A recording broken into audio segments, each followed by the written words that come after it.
1977, Play Me Out.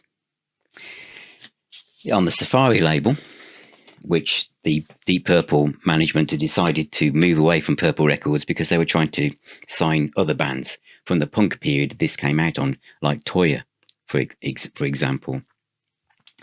Play Me Out was an interesting album because when this had, well, what I'm trying to say is that this had 5 stars in sounds. Jeff Barton really got behind this, and this is a soul funk album. There was no rock on this at all. Pat Thrall, I think, is on it for a bit, but there's nothing you would call rock music. This is Glenn Hughes at his full Look at Me period. I think nearly all the credits are, produced by Glenn Hughes.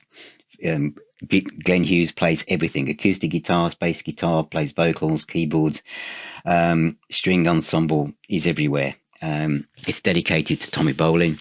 It's beautiful album. And I remember Sound saying, don't worry with Last Concert in Japan, which I'll touch on at the end of this video. It said everyone should buy this. And it is a classic. It is a classic part of the Deep Purple family tree. And it's interesting, you don't actually see it talked about that much at all, because it may be because it's so far removed from what Deep Purple are. But because I'm a fan of what I said at what this video is about, the Deep Purple family, it fits in perfectly. And you can, if you get into Deep Purple at this level, whatever type of music you're into, you will at some point bump into it amongst this group of musicians. Whatever genre you like, there will be a member of this band in whatever offshoot or in the core band itself where they would have covered or produced music from that genre. And this is kind of like a homage to Stevie Wonder. Yes, it's that funky and it has that much soul in it. And Glenn Hughes' voice, of course, he called himself the voice of rock with a K left, didn't he?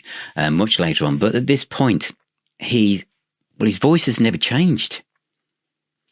He's a force of nature, isn't he? What he could reach on here, he can still do it. But again, it's very different. But it is one of my 15 core albums for Purple. So that's Mr. Hughes.